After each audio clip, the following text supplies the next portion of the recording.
తెలంగాణ రాష్ట్రంలో స్వర్ణకారులు రగిలిపోతున్నారు.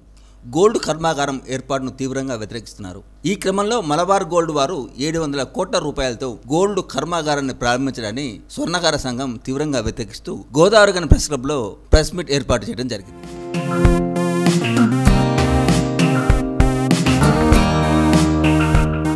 ఎందుకంటే స్వర్ణకారులు ఇప్పటికే బంగారం ధరలు ఆకాశం అంటడంతో పనులు లేక చాలా ఇబ్బందులు పడుతున్నారు. వృత్తిని నమ్ముకుని తరతరాలుగా స్వర్ణ వృత్తిని కొనసాగిస్తూ జీవనం సాగిస్తున్నారు.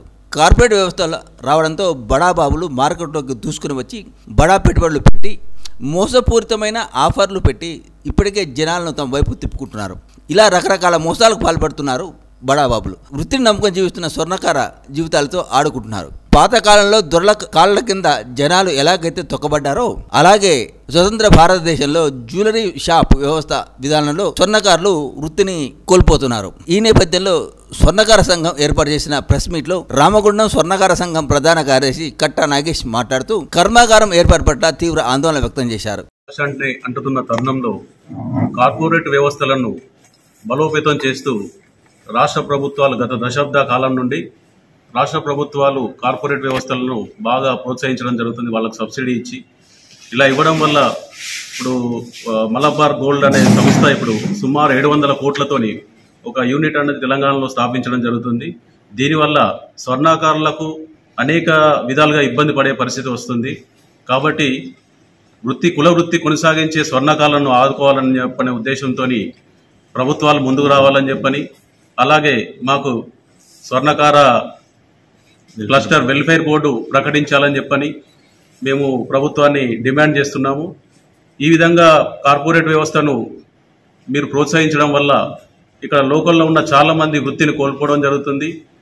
ఉద్యోగాలు లేక ఏదో కుల వృత్తిని నమ్ముకొని చేసుకునే వారికి కూడా ఇలాంటి పనులు దొరకలేని పరిస్థితికి వచ్చింది. కాబట్టి ప్రభుత్వం ఇకనైనా కొంచెం స్పందించి చేతి వృత్తులు చేసుకునే వారికి చేదోడు వాదోడుగా ఉండాలని, సబ్సిడీ రుణాలు అందించి చేతి వృత్తి వారిని ఆదుకోవాలని చెప్పని కోరుకుంటూ సెలవు తీసుకుంటున్నాను. చేతి వృత్తులదారులకు చేయితను అందించవలసిన ప్రభుత్వాలు నేడు కార్పొరేట్ వ్యవస్థకు సపోర్ట్ చేస్తూ తరతరాలుగా కుల వృత్తులను నమ్ముకున్న వృత్తిదారులను చిన్నాభిన్నం చేస్తున్నట్టు కానవస్తుంది. ఎందుకంటే రేపు 3 తారీఖు రంగారెడ్డి జిల్లా మహేశ్వరం మండలంలో మలబార్ గోల్డ్ సంస్థకు అనేది ఒకటి కార్పొరేట్ సంస్థ. ఆ సంస్థకు 700 కోట్ల పెట్టుబడితో ఈ గోల్డ్ కర్మాగారాన్ని ఆవిష్కరిస్తున్నట్టు ముఖ్యమంత్రి గారు లేదా మన రాష్ట్ర మరొక మంత్రి దుద్దిల శ్రీధర్ బాబు గారి చేతుల మీద ఇది ప్రారంభం అవుతున్నట్టుగా పేపర్లలో వచ్చింది. మరి చదువుకొని పనులు దొరకక, ఉద్యోగాలు దొరకక కుల వృత్తిలో కూడా నేడు మా స్వర్ణకారులు ఉంటున్నారు. తరతరాలుగా కుల వృత్తుల మీద ఆధారపడ్డ ఈ స్వర్ణకార వృత్తిదారులకు, స్వర్ణకారులు అంటే మన హిందూ వివాహ సాంప్రదాయంలో అతి ప్రాచీనమైన పుస్తమట్టలను తయారు చేసేవాళ్ళు. ఇటువంటి స్వర్ణకార వృత్తిదారులకు నేడు కార్పొరేట్ జ్యువెలరీ షాపులు, బడా షోరూంల వాళ్ళు కార్పొరేట్ పెట్టుబడులతో వచ్చి ఇవి పట్టణాల నుంచి మొదలుకొని గ్రామీణ ప్రాంతాలకు విస్తరిస్తూ తరతరాలుగా కుల వృత్తులను నమ్ముకున్న స్వర్ణకారుల పొట్టగొడుతుంటే ప్రభుత్వాలు కూడా ఇటువంటి సంస్థలకే రాయితీ రుణాలు ఇస్తున్నారు. ఇది ఎంతవరకు సమంజసం? మరి ఉద్యోగాలు ఇవ్వరు, ఉపాధి కల్పించరు. మరి ఈ చేతి వృత్తులదారులు ఎక్కడికి పోవాలి? మన భారతదేశం అంటేనే విభిన్న వృత్తుల కలయికతోటి ఇట్లా కులాలుగా ఏర్పడ్డాయి. మరి ఈ కులాలను నమ్ముకొని తరతరాలుగా కుల వృత్తులను నమ్ముకున్న మా స్వర్ణకారులు నేడు ప్రభుత్వమే మాకు సపోర్ట్ చేయకుండా కార్పొరేట్ షాపులకు సపోర్ట్ చేస్తే మేము ఎక్కడికి పోవాలని ప్రశ్నిస్తున్నాం. ఇప్పటికైనా ప్రభుత్వం రేపు 3 తారీఖు మీరు ఏదైతే ప్రారంభించదలుచుకున్నారో దాన్ని వెనక్కి తీసుకోవాలని, కార్పొరేట్ జ్యువెలరీ షాపులకు కాకుండా కుల వృత్తిదారులకు మీరు సపోర్ట్ చేయాలని. ఎందుకంటే ఉన్నవానికి మీరు ఉపాధి కల్పిస్తే ఏమొస్తుంది? అదే లేని వాళ్ళకు ఈ కుల వృత్తిదారులకు మీరు సపోర్ట్ చేస్తే, రాయితీ రుణాలు ఇస్తే ఈ కుటుంబాలు బాగుపడతాయి.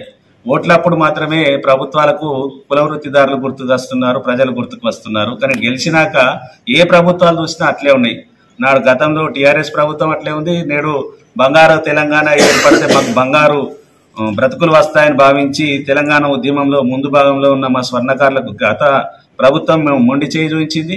ఇప్పటికన్నా కాంగ్రెస్ ప్రభుత్వం ఎంతో కొంత చేస్తుంది. కానీ ఇటువంటి రావడం వల్ల, ఇటువంటి వాటిని ప్రోత్సహించడం వల్ల మాకు కూడా ప్రభుత్వాల మీద కొంచెం డౌట్ అవుతుంది. కాబట్టి ఇప్పటికైనా ప్రభుత్వం ఈ నిర్ణయాన్ని వెనక్కి తీసుకొని మా కుల వృత్తిదారులకు, చేతి వృత్తిదారులకు, మిగతా కులాలకైతే ఏ రకంగా ఇస్తున్నారో మాకు కూడా సపోర్ట్ చేయాలని. ఎందుకంటే మీకు తెలుసో లేదో, గత 2-3 సంవత్సరాల నుంచి దాదాపు ఈ స్వర్ణకార్య వృత్తిని నమ్ముకున్న స్వర్ణకారులు దాదాపు 100 మంది పైగా ఆత్మహత్య చేసుకున్నారు.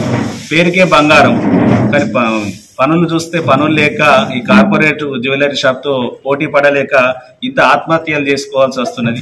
ఏదైతే మేము పనికి ఉపయోగించే సైనైడ్, యాసిడ్ లాంటివే మాకు పనులు లేక అదొక అమృతం లెక్క భావించుకొని మీకు బతకడమే వేస్ట్ అని మేము సూసైడ్లు చేసుకుంటున్నాము.